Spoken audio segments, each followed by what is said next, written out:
Présentement, au centre-ville de Montréal, c'est le calme avant la tempête. Et lorsque l'on parle d'une épaisseur assez importante de verglas qui est attendue, de vent violent également, il y a un risque considérable que les conditions routières soient difficiles, surtout dimanche. Également, il pourrait y avoir davantage de chutes des piétons, les paramédics qui seraient alors sollicités, des branches aussi qui tomberaient sur des fils électriques, ce qui fait en sorte qu'il pourrait y avoir des pannes. Et Hydro-Québec, d'ailleurs, avertit les gens d'avoir à la maison, en cas de panne, ce qu'on appelle une trousse d'urgence.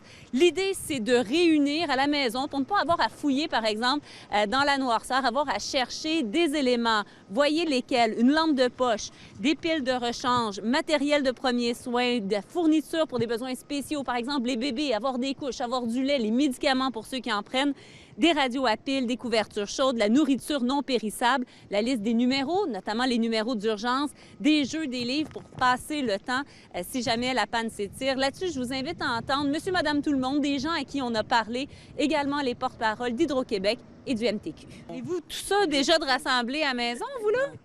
Bien, des piles, bon, des choses comme ça, oui, mais c'est parce qu'en temps normal, l'hiver, il fait froid. Si tu habites en appartement, il n'y a pas de poêle à bois. À la maison, on a les médicaments, on a de la nourriture,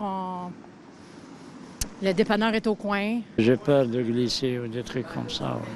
Ça tient, remarque. J'ai les pneus d'hiver.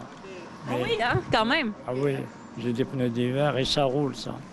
Ça roule. Mais là, le verglas, vous allez rester davantage à la maison. Ben, j'ai pas le choix. On n'a pas le choix. Toutes nos équipes sont dans l'ensemble de la province mobilisées et on a même notre centre de sécurité civile aussi qui est en veille active. Le problème lorsqu'il y a du verglas, c'est que les branches d'arbres, les arbres sont plus lourds, viennent en contact avec le réseau.